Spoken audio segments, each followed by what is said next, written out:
Hello and welcome to this week's vlog from Maddisons. Well, three bits of news that I just thought I'd bring you that have hit the property headlines this week. Firstly, Rightmove have released their latest house pricing data. Came out at the beginning of the week. As I always say, they do have the finger on the pulse of the market.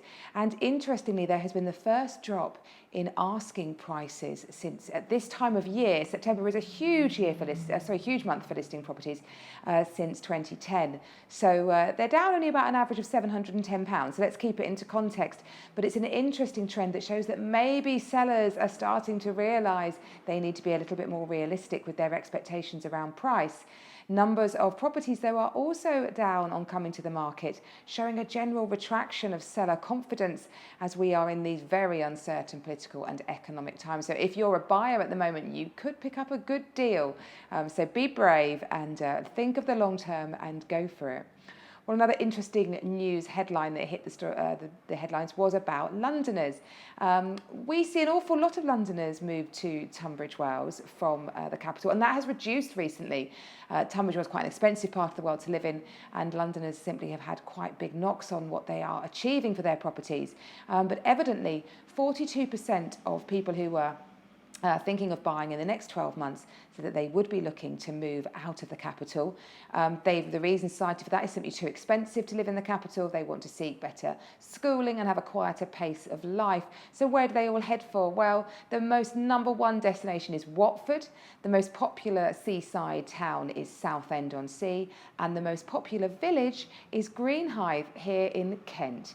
Londoners, we welcome you if you want to move to Tunbridge Wells as well. We'll be delighted to tell you about the area. And the final interesting story that I saw this week was about the number of empty homes that there are.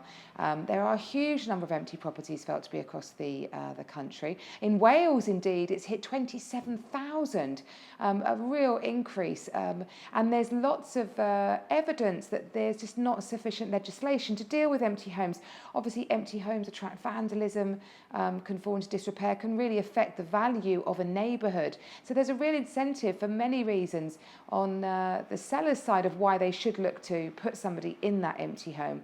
But also when we've got such a housing crisis and such a dire shortage of housing, it just seems so counterintuitive. So I'm going to keep my eye on that and see if anything is done to address that particular social problem that we have.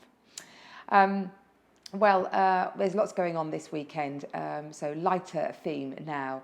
Why don't you head over to Calverley Park? It's the Tunbridge Wells Food Festival, and there'll be lots of fun, family-orientated activities going on there with lots of gastronomical delights for you to try. And the Grove Cafe will be serving up a particularly nice Cuban-inspired treat.